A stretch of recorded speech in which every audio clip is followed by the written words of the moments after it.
বাংলাদেশে প্রাকৃতিক সৌন্দর্যের লীলাভূমি বান্দরবান। এখানে প্রতিটি দৃশ্য যেন প্রাকৃতিক এক অপরূপ সৃষ্টি। আজ লোকালয় হতে বান্দরবানে গহীনে প্রবেশ করে এর সৌন্দর্য উপভোগ করাই আমাদের মূল উদ্দেশ্য। এই পাহাড়গুলো দেখতে যতটুকু সৌন্দর্য তার চেয়ে বেশি হচ্ছে ভয়ানক। ভ্রমণ বিপস্য থাকার কারণে আমরা বাধা বিপত্তি পার হয়ে থানকোয়েন এবং পালংখেন ঝর্ণা দেখতে বের হয়েছি। এই ছোট্ট ভিডিওতে ৩-৪ দিনের ট্রেকিং ভ্রমণে আমরা আপনাদেরকে সমস্ত কিছু দেখানোর চেষ্টা করব। আমাদের ভ্রমণ শুরু হয় ঢাকা সায়েদাবাদ থেকে। সারা রাত্র জার্নি করে বান্দরবনে পৌঁছে এরকম আঁকাবাঁকা রাস্তা পার হয়ে আমরা পৌঁছে যাই আলীকদমে। বাংলাদেশে আলীকদম উপজেলা এমন একটা উপজেলা যেখানে আপনাকে প্রবেশ করতে হলে ভিসার নেয় আপনাকে এনআইডি কার্ড শো করে এবং অনুমোদন নিয়ে সেই উপজেলাতে প্রবেশ করতে হবে। আর সেই জন্যই আপনি যখন ভ্রমণে বের হবেন এই আলীকদমের উদ্দেশ্যে বাসা হতে কম হলেও আপনার 5 কপি এনআইডি কার্ডের ফটোকপি নিয়ে আসবেন। আমরা যাচ্ছি এখন ট্রলারে করে। এখান থেকে আপনাদের ট্রলার বুক করতে হবে। এই ট্রলার থেকে উঠে তারপর হচ্ছে আমাদের পরবর্তী গন্তব্যে আমরা পৌঁছাবো।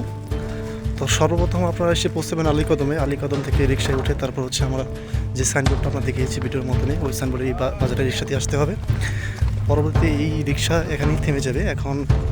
এখান থেকে যে নৌকাগুলো পাবেন এই নৌকাগুলো দিয়ে ভাড়া কমপ্লিট করে দেবেন। গাড়িটি আপনাদেরকে ভাড়াটা যা আছে তা আপনাকে সমাধান করে দেবে। তো সেটা নিয়ে আপনাদের প্যারা নিতে হবে না। দুই পাশে বিস্তৃত বিশাল আকৃতির পাহাড় এবং মাঝখান দিয়ে বয়ে গেছে নদী, যেটার নাম হচ্ছে সাঙ্গ নদী। পাহাড়ের বাঁকে বাঁকে বয়ে চলা এই সাঙ্গ নদী দিয়ে আমাকে প্রবেশ করতে হবে এবং নৌকা দিয়ে জার্নি করতে হবে। এবং এই জার্নিতে আপনি দুই পাশের পাহাড়গুলো দেখে মনোমুগ্ধকর হতে বাধ্য, কারণ এত সুন্দর দৃশ্য। এই দৃশ্যগুলো দেখে মন প্রফুল্ল হতে বাধ্য।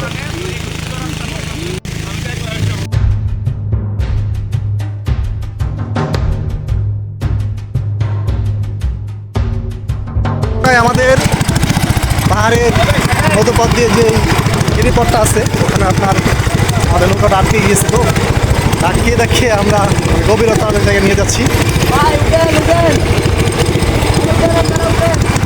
ভাই অনুভব কেমন?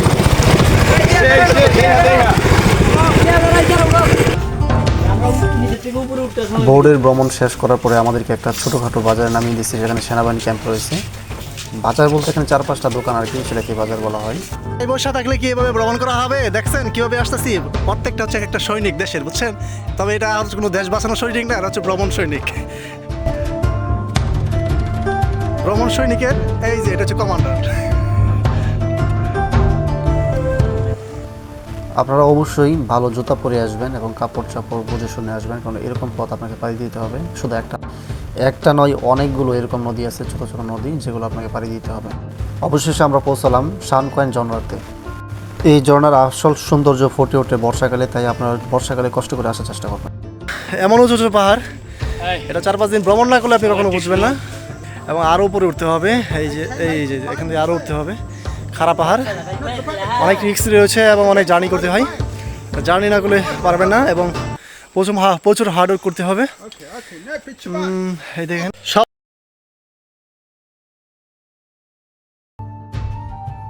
এই বিশাল বিশাল পাহাড় পাড়ি দেওয়ার জন্য আপনাকে অনেক কষ্ট করতে হবে এবং চ্যালেঞ্জ। সকালবেলা পরের দিন আমরা বের হয়ে গেছি সেই পালংখেং ঝর্ণা দেখার জন্য, এবং এই পথের মধ্যে আমরা এই পাহাড়গুলো ঠিক আছে ভাই, ভিডিও হচ্ছে, আসেন। ওই ঝর্ণাতে পৌঁছতে হলে পাহাড় পাড়ি দিতেই হবে। এক একটা পাহাড়ের উচ্চতা প্রায় 2000 থেকে 3000 ফিট। আপনারা ভালো করে জানেন বান্দরবানের উচ্চতা সবগুলোই মোটামুটি কাছাকাছি। ও যেখানে কোনো নেটওয়ার্ক নেই, এমন জায়গায় রয়েছি আমরা ভাই। ও মেঘবালারা সেখানে পাহাড়ে এসে ধাক্কা খাচ্ছে, এইরকম উঁচু, চিন্তা করেন। এখন ও তো মেঘগুলা এসে ধাক্কা খাচ্ছে এখানে। ওরে বাপ রে বাপ, আর উঠতে হবে, আর যাবো না, আগাতে হবে, গন্তব্যস্থল পৌঁছাতে হবে। নেটওয়ার্ক নেই, মূলত নেটওয়ার্ক নেই, একেবারে নেই নেটওয়ার্ক। একটু জুম করি তাইলে বুঝবেন যে কোন জায়গায় আছি। টিম এগুলো একটা বাড়িঘর কোথায় থাকে, এই যে একটা বাড়ি পাইছি, এই যে একটা বাড়ি পাইছি।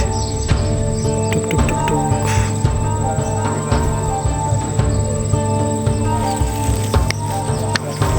আদিব বা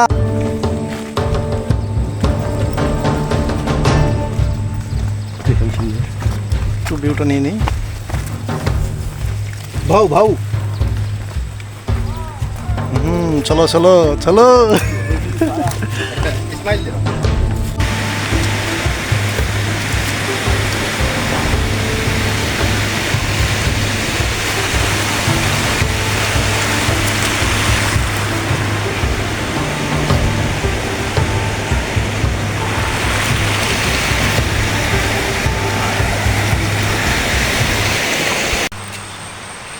দেখেন বাসা থেকে বের হলে কত কিছু দেখা যায়। এই যে পিছনেটা হচ্ছে গয়াল, এবং এটা একা একা দাঁড়িয়ে আছে এখানে। আমরা বান্দরবনের ভেতরে আসছি পরে এই গয়ালটা দেখতে পেলাম। এটা দেখার পরে একটু মনটা একটু প্রশান্ত হয়ে গেল।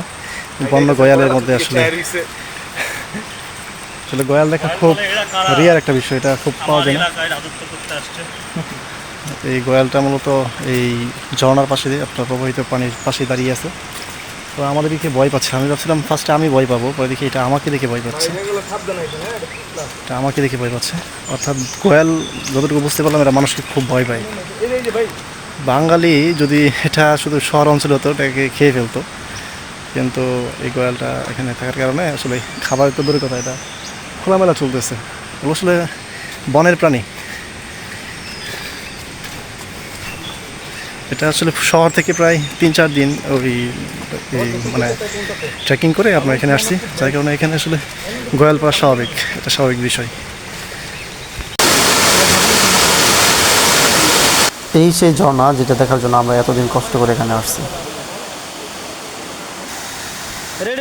আমরা যেদিন গিয়েছিলাম সেখানে সেনাবাহিনী ছিল, ক্যাম্প ছিল আর কি। সেখানে ক্যাম্প করেছিল 3 দিনের জন্য। অতএব আমরা উপরে সাঁতার কাটতে পারছি, কিন্তু ওখানে ভিডিও করতে পারি নাই।